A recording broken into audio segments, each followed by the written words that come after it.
Okay, thank you very much. Good Sabbath to everybody.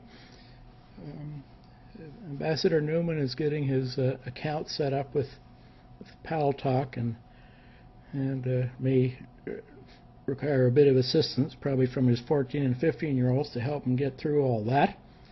But sooner or later he'll be online with us and make some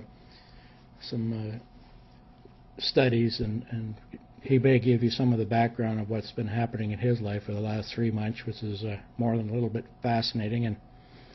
But today then, we'll want to touch on 9/11, because we've all been listening to it close to ad nauseum for 10 years.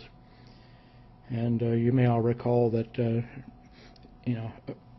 18 months after the event took place, a very good video was presented called In Plain Sight, meaning P-L-A-N-E.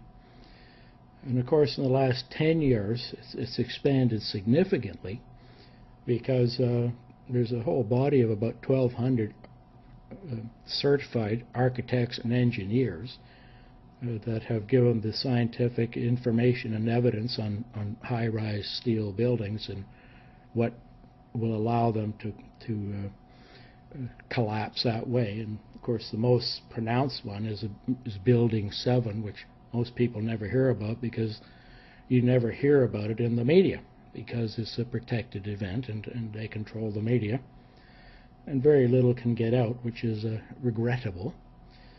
And I guess we all know, if you have a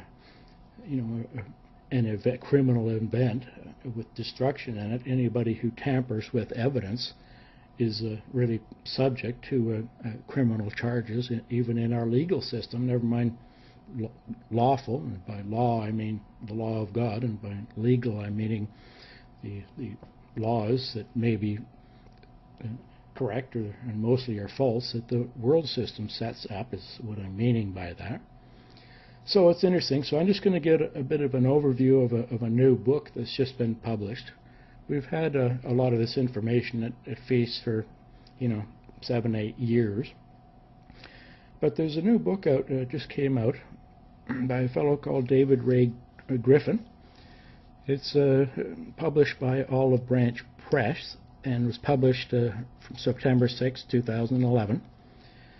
And the name of the book is 9/11, 10 Years Later, When State Crimes Against Democracy Succeed. Now, this review I'm going to read from here was written by Thomas Fletcher, Petaluma, California, from Amazon.com. So, I guess we all understand how badly the media that has control of presents things, often using words and a manner of presentation to aid in the brainwashing, and that so that it's difficult to sort through the problems.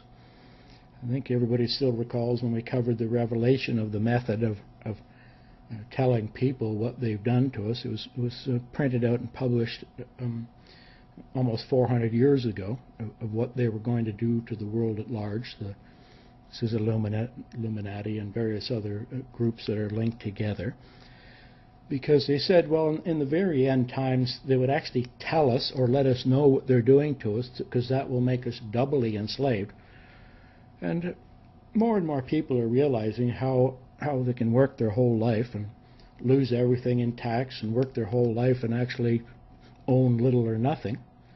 And even what they do own, they try to give it to their children or grandchildren, and it's taken away. I think the tax on trying to give your estate to your offspring or grandchildren is 30 or 37%. So it's just a ploy, but more and more people are taking note of it. So this, we'll see what happens in the next few years. I hope we're all alive when the two witnesses come, because that will should be an event that catches everybody's notice, although they get their heads cut off by the powers that be. But it was as part of Richard's message here was that the U.S. government states that 30%, if 30% in a household are malnourished, that is a danger zone. But the fact of the matter is about 100% of it are malnourished and have been for 50 years. We're all eating 60-70% processed foods. We're eating unclean, high-fat meats. Even the clean meats that we eat, the beef, are saturated with fats because they're grain-fed instead of grass-fed, which makes a healthy, nourishing food. So really, everybody, all of us, are malnourished.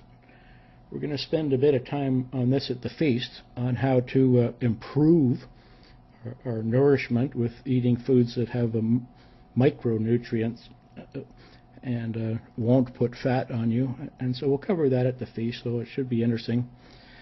So I'm going to read this quote. When state crimes against democracy succeed, take stock of what we know. After the passage of a decade of intense grassroots research and analysis about what really happened that day, and of the present state of the 9/11 truth movement. Now you can see all these DVDs and publications. The 9/11 movement is 1,100 architects and engineers, and that's their whole job, pointing out all the errors in the what is being presented to the you at large that you're supposed to believe. So it's this book is talking about how it can move forward more effectively. It's a combination of lectures given in the last few years, revised and updated for publication, completely new essays on key topics such as strong evidence that the phone calls from the hijacked airliners were faked, and a powerful consensus about the Pentagon events that have been achieved by the movement. The first 4 chapters of the book highlight the strongest evidence that 9/11 was an inside job and the clearest implications of that evidence. The lack of evidence that Muslims attacked the U.S. on that day, making it clear from his point of view that a 10-year-long series of wars on Muslim nations is morally and legally unjustified. The reason that was done was to put a central banking system in Muslim nations, most of whom had resisted it, and that was part of this sort of underground of the final takeover of the whole of planet Earth.